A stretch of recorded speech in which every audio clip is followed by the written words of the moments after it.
ತಮಿಳುನಾಡಿಗೆ ನೀರು ಬಿಡಲ್ಲ ಅಂತ ಹೇಳಿದ್ದಾರೆ ಜಲಸಂಪನ್ಮೂಲ ಸಚಿವ ರಾಮಲಿಂಗಾರೆಡ್ಡಿ ಅವರು. ಸಿಡಬ್ಲ್ಯೂಆರ್ಸಿ ನಿರ್ಧಾರಕ್ಕೆ ರಾಮಲಿಂಗಾರೆಡ್ಡಿ ಅವರು ಕೆಂಡಾಮಂಡಲರಾಗಿದ್ದಾರೆ.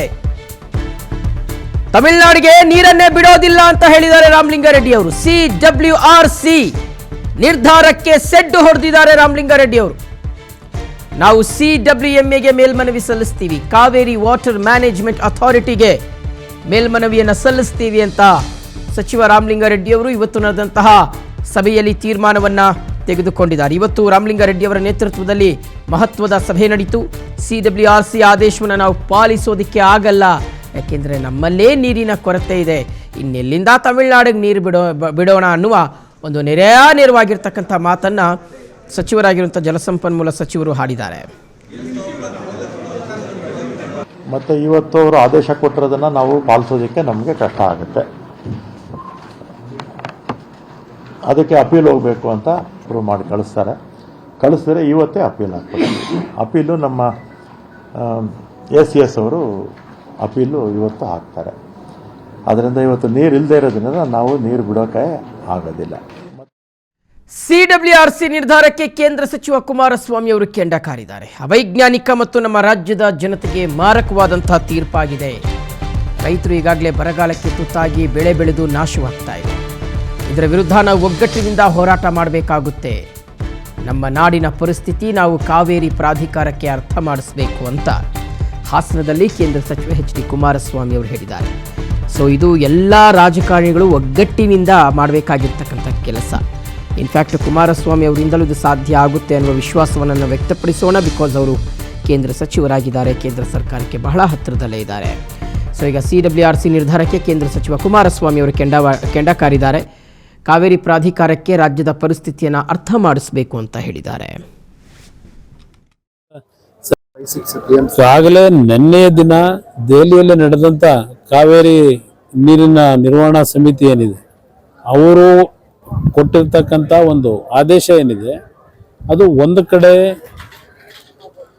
ಆ ಆದೇಶ ನಮ್ಮ ನಾಡಿನ ರೈತರಿಗೆ, ಅದರ ಜೊತೆಗೆ ನಮಗೆ ಕುಡಿಯೋ ನೀರಿನ ಸಮಸ್ಯೆಗಳು ಮುಂದಿನ ದಿನಗಳಲ್ಲಿ ಮತ್ತೆ ಮಳೆ ಆಗದೇ ಇದ್ದರೆ ಸಂಪೂರ್ಣವಾಗಿ ನಮ್ಮ ರಾಜ್ಯದ ಜನತೆಯ ಪಾಲಿಗೆ ಅದು ಒಂದು ರೀತಿಯ ಮಾರಣ ಹೋಮ ಆಗ್ತಕ್ಕಂಥದ್ದು. ನಮ್ಮ ರೈತರು ಈಗಾಗಲೇ ಬರಗಾಲಕ್ಕೆ ತುತ್ತಾಗಿ ಬೆಳೆದಂಥ ಬೆಳೆಗಳು ನಾಶ ಆಗಿದೆ, ಬಿತ್ತನೆ ಮಾಡಿದಂಥದ್ದು ಪೈರೆ ಹೊಡಿಲಿಲ್ಲ. ಇವತ್ತು ಆ ರೀತಿಯ ಒಂದು ಪರಿಸ್ಥಿತಿ ಇರತಕ್ಕಂಥ ಸನ್ನಿವೇಶದಲ್ಲಿ ಇವತ್ತಿನ ಈ ತೀರ್ಪು ಅವೈಜ್ಞಾನಿಕವಾದಂಥದ್ದು ಮತ್ತು ನಮ್ಮ ನಾಡಿನ ಜನತೆಗೆ ಒಂದು ಮಾರಕವಾದಂಥ ಒಂದು ತೀರ್ಮಾನಗಳಾಗಿದೆ. ಇದರ ವಿರುದ್ಧ ಇವತ್ತು ನಾವು ಒಗ್ಗಟ್ಟಿನಿಂದ ಹೋರಾಟ ಮಾಡಬೇಕಾಗ್ತದೆ. ಈಗಾಗಲೇ ಆ ಭಾಗದ ರೈತ ಮುಖಂಡರುಗಳು, ಹಲವಾರು ಕನ್ನಡ ಸಂಘ ಸಂಸ್ಥೆಗಳು ಸಹ ಹೋರಾಟಕ್ಕೆ ಈಗಾಗಲೇ ಕರೆಯನ್ನು ಕೊಟ್ಟಿದ್ದಾರೆ. ಅದು ಒಂದು ರೀತಿ ನಮ್ಮ ಒಂದು ಪ್ರತಿಭಟನೆ, ನಮ್ಮ ರಾಜ್ಯಕ್ಕಾಗಿರ್ತಕ್ಕಂಥ ಅನ್ಯಾಯವನ್ನು ಇವತ್ತು ತಮಿಳುನಾಡಿನವರು ನಮ್ಮ ಮೇಲೆ ಒತ್ತಡ ಹಾಕಿ ಇವತ್ತು ಏನು ನಮಗೆ ನೀರನ್ನು ಕೊಡಲೇಬೇಕು ಅಂತಕ್ಕಂಥ ಟ್ರಿಬ್ಯುನಲ್ನ ಆದೇಶದ ಮೇರೆಗೆ ಒತ್ತಡಗಳೇನಿದೆ, ಇವತ್ತು ನಮ್ಮ ಪರಿಸ್ಥಿತಿ ಏನಿದೆ ಅಂತಕ್ಕಂಥದ್ದನ್ನ ಧ್ವನಿ ಎತ್ತದೇ ಇದ್ರೆ ಅದು ಎಲ್ಲ ಒಂದು ಕಡೆ ನಮ್ಮ ತಪ್ಪುಗಳಾಗ್ತದೆ ಅಂತಕ್ಕಂಥದ್ದು ನನ್ನ ಅಭಿಪ್ರಾಯ. ಇದರಲ್ಲಿ ಎಲ್ಲರೂ ಒಗ್ಗಟ್ಟಿನಿಂದ ಹೋರಾಟ ಮಾಡಬೇಕು ಅನ್ನೋದು ನನ್ನ ಅಭಿಪ್ರಾಯ ವ್ಯಕ್ತಪಡಿಸ್ತೇನೆ. ಇಲ್ಲಿ ವಾದಕ್ಕಿಂತ ಹೆಚ್ಚಾಗಿ ಕಳೆದ ಬಾರಿ 3 ಬಾರಿ KRSನ ಡ್ಯಾಮ್ ತುಂಬಿದಂಥದ್ದು, ನಮ್ಮ ಕಾವೇರಿ ಕಣಿವೆ ಭಾಗದಲ್ಲಿ 3 ಬಾರಿ ನಮ್ಮ ಜಲಾಶಯಗಳು ತುಂಬಿದಂಥದ್ದೇನಿದೆ, ಆ ಸಂದರ್ಭದಲ್ಲಿ ಆ ಒಂದು ನೀರನ್ನ ನಮ್ಮ ರಾಜ್ಯದಲ್ಲಿ ನಮ್ಮ ಭಾಗದಲ್ಲಿ ಇರ್ತಕ್ಕಂಥ ಕೆರೆಕಟ್ಟೆಗಳನ್ನು ತುಂಬಿಸ್ತಕ್ಕಂಥದ್ದಕ್ಕೆ ಸ್ವಲ್ಪ ಮೊದಲೇ ನಾವು ಪ್ರಿಕಾಷನರಿ ಮೆಜರ್ಸ್ ತಗೊಂಡು ನಮ್ಮ ನೀರಾವರಿಯ ಇಲಾಖೆ ಅಧಿಕಾರಿಗಳು ಸರಿಯಾದ ರೀತಿ ಕ್ರಮ ವಹಿಸಿದ್ರೆ, ಸರ್ಕಾರ ಕ್ರಮ ವಹಿಸಿದ್ರೆ ಇನ್ನೂ ಕೆರೆಕಟ್ಟೆಗಳಲ್ಲಿ ನೀರನ್ನು ಇಟ್ಕೊಳ್ಳಿಕ್ಕೆ ಅವಕಾಶಗಳಿತ್ತು.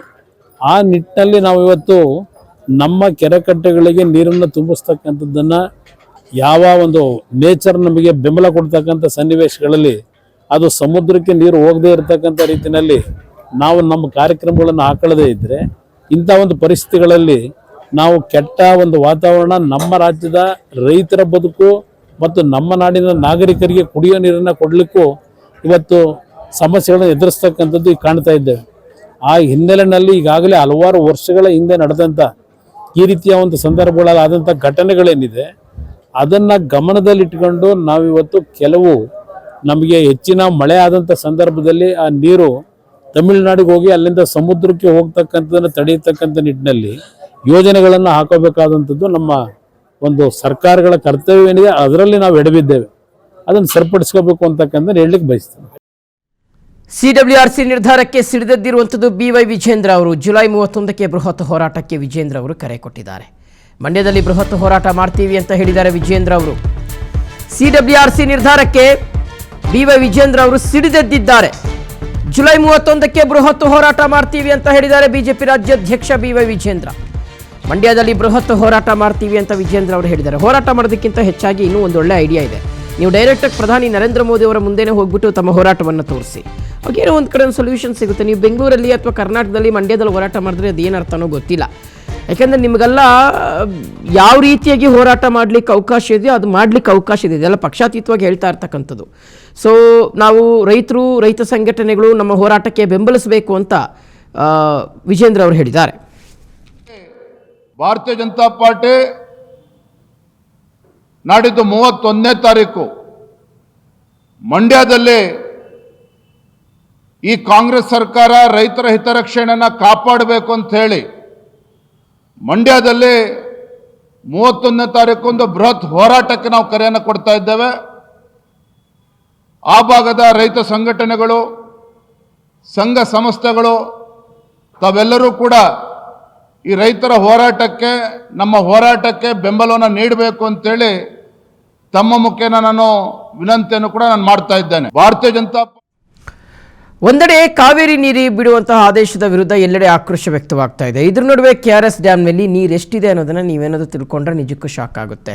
ನಮ್ಮ ಪ್ರತಿನಿಧಿ ರವಿಲಾಲಿ ಪಾಳ್ಯ ಸ್ಥಳದಿಂದಲೇ ಒಂದು ಪ್ರತ್ಯಕ್ಷ ವರದಿಯನ್ನು ಕೊಟ್ಟಿದ್ದಾರೆ. ಅಲ್ಲಿ ನೀರಿನ ಪ್ರಮಾಣ ಎಷ್ಟಿದೆ ಅನ್ನೋದನ್ನು ಅವರು ಹೇಳಿದ್ದಾರೆ. ಸೊ KRS ಡ್ಯಾಮ್ನ ನೀರಿನ ಪ್ರಮಾಣ ಎಷ್ಟಿದೆ ಅನ್ನುವಂಥದ್ದು ನೋಡಿ, ಸದ್ಯ ಅದು 17 TMC ನೀರು ಮಾತ್ರ ಇದೆ. ಅದರಲ್ಲಿ 5 TMC ಡೆಡ್ ಸ್ಟೋರೇಜು ಬಳಸಕ್ಕೆ ಬರೋದಿಲ್ಲ. ಬರೀ 12 TMC ನೀರು ಮಾತ್ರ ಬಳಕೆಗೆ ಸಾಧ್ಯ ಇರೋದು. ಇದ್ರ ಬಗ್ಗೆ ಒಂದು ಪ್ರತ್ಯಕ್ಷ ವರದಿ ಕೊಟ್ಟಿದ್ದಾರೆ, ನೋಡ್ಕೊಂಬರೋಣ. ಕಾವೇರಿ ನೀರು ನಿರ್ವಹಣಾ ಪ್ರಾಧಿಕಾರ ಈಗಾಗಲೇ ರಾಜ್ಯ ಸರ್ಕಾರಕ್ಕೆ ತಮಿಳುನಾಡಿಗೆ 4 TMC ನೀರನ್ನು ಹರಿಸಬೇಕು ಅಂತಕ್ಕಂಥ ಒಂದು ಆದೇಶವನ್ನು ನೀಡಿದೆ.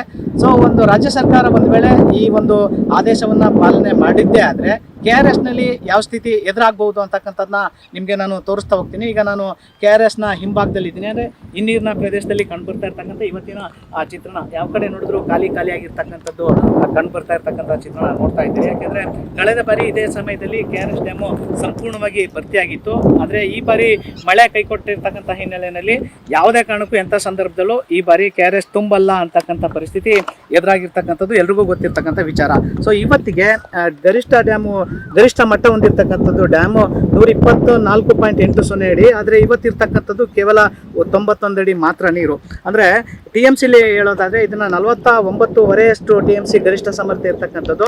ಆದರೆ ಇವತ್ತು ಇರ್ತಕ್ಕಂಥದ್ದು 17 TMC ಮಾತ್ರ. ಈ 17 TMCನಲ್ಲಿ ಬಳಕೆಗೆ ಯೋಗ್ಯವಾಗಿರ್ತಕ್ಕಂಥದ್ದು 10ರಿಂದ 11 TMC ಮಾತ್ರ. ಒಂದು ವೇಳೆ ಅವರು ಕೇಳಿರ್ತಕ್ಕಂಥದ್ದು ಅಂದರೆ ತಮಿಳುನಾಡಿಗೆ 4 TMC ನೀರನ್ನ ಬಿಡಲೇಬೇಕಾದಂಥ ಸಂದರ್ಭ ಇದ್ದಾದರೆ 12 TMCನಲ್ಲೂ 4 TMC ಹೊರಟೋಗುತ್ತೆ. ಇನ್ನು ರಾಜ್ಯದ ಪಾಲಿಗೆ ಉಳ್ಕೊಳ್ತಕ್ಕಂಥದ್ದು ಕೇವಲ 5ರಿಂದ 6 TMC ಅಷ್ಟು ನೀರು ಮಾತ್ರ. ಅಂದರೆ ಈಗಿರ್ತಕ್ಕಂಥ ನೀರನ್ನು ಕುಡಿಲಿಕ್ಕೆ ಮಾತ್ರ ಬಳಸಲಿಕ್ಕೆ ನಾವು ಈಗ ರಾಜ್ಯ ಸರ್ಕಾರ ಈಗಾಗಲೇ ನಿರ್ಧಾರ ಮಾಡಿದೆ.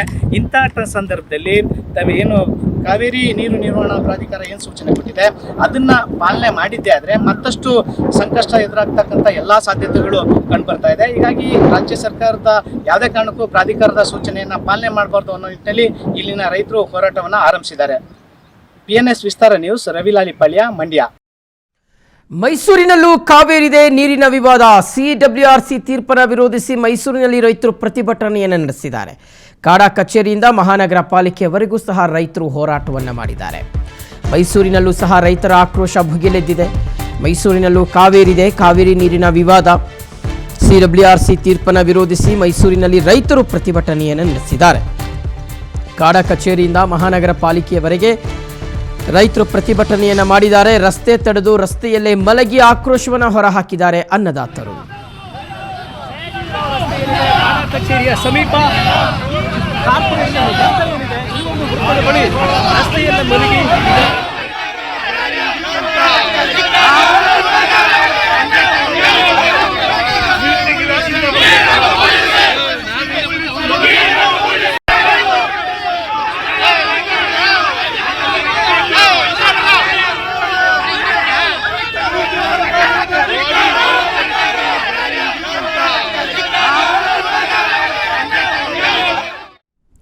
ಚಾಮರಾಜನಗರದಲ್ಲಿ ರೈತರ ಆಕ್ರೋಶ ಭುಗಿಲೆದ್ದಿದೆ. ಮಾನವ ಸರಪಳಿಯನ್ನು ನಿರ್ಮಿಸಿ ರಸ್ತೆ ತಡೆದು ಕೆಂಡಾಮಂಡಲರಾಗಿದ್ದಾರೆ ರೈತರು. ಚಾಮರಾಜನಗರದಲ್ಲೂ ಸಹ ರೈತರ ಆಕ್ರೋಶ ಭುಗಿಲೆದ್ದಿದೆ. ರಸ್ತೆ ತಡೆದು ರೈತರು ಮಾನವ ಸರಪಳಿಯನ್ನು ನಿರ್ಮಿಸಿ ರಸ್ತೆ ತಡೆದು ರೈತರು ಆಕ್ರೋಶವನ್ನು ಹೊರಹಾಕಿದ್ದಾರೆ. ಭುವನೇಶ್ವರಿ ವೃತ್ತದ ಬಳಿ ತಮಿಳುನಾಡು ಬಸ್ಸನ್ನು ತಡೆದಿದ್ದಾರೆ ರೈತರು. ಸೊ ಆ ಮೂಲಕ ರೈತರು ತಮ್ಮ ಆಕ್ರೋಶವನ್ನು ವ್ಯಕ್ತಪಡಿಸಿದ್ದಾರೆ.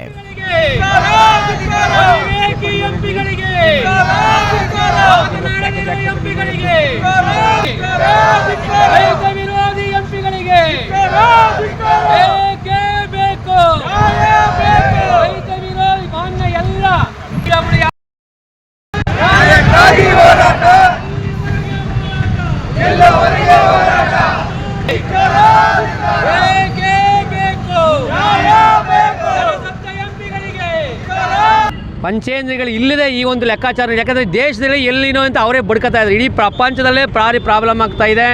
ಎಲ್ಲಿನೋ ಹಾಳೆ ಆಗಿದೆ, ಮುಂದಿನ ವರ್ಷವೂ ಮಳೆ ಬರಲ್ಲ ಅಂತ ಹೇಳ್ತಾ ಜೊತೆಗೆ ಇವತ್ತು ಇಲ್ಲಿನ ಮುಖ್ಯಮಂತ್ರಿಗಳು ಬರೀ ಕುಡಿಯೋಕ್ಕೆ ನೀರು ಅಂತ ಸ್ಟಾಕ್ ಇಟ್ಕೊಂಡಿದ್ದಾರೆ. ಈಗ CWC RC ಏನಿದೆಲ್ಲ ನೋಡಿ ಕಣ್ಣಿಟ್ಕೊಂಡು ಏನು ಅಲ್ಪ ಸ್ವಲ್ಪ ಮಳೆ ನೀರು ಬಂದು ಕುಡಿಯೋ ನೀರು ಕೆರೆಗಟ್ಟೆಗಳಿಗೆ ಬಿಟ್ಕೊಳ್ಳೋ ಸಂದರ್ಭದಲ್ಲಿ ಪ್ರತಿನಿತ್ಯ 3,500 ಕ್ಯೂಸೆಕ್ ನೀರನ್ನ ಎಲ್ಲಿಂದ ಬಿಡ್ತಾರೆ? ಇವರಿಗೆ ಮಾನ್ಸೂನ್ ಮೇಲೆ ಹತೋಟಿ ಇದೆಯಾ? ಬೇಕಾದರೆ ಆ ಥರ ಇದ್ದಾಗ ಇವರು ಮಳೆ ಊಹಿಸಿದರೆ ಓಕೆ. ಇವತ್ತು ಮಳೆ ಇಲ್ಲ, ಕುಡಿಯೋ ನೀರಿಗೆ ಪ್ರಾಬ್ಲಮ್ ಇಲ್ಲದಂಥ ವಿಷಯದಲ್ಲಿ ಇವರು ದಿನ 3,500 ಕ್ಯೂಸೆಕ್ ನೀರು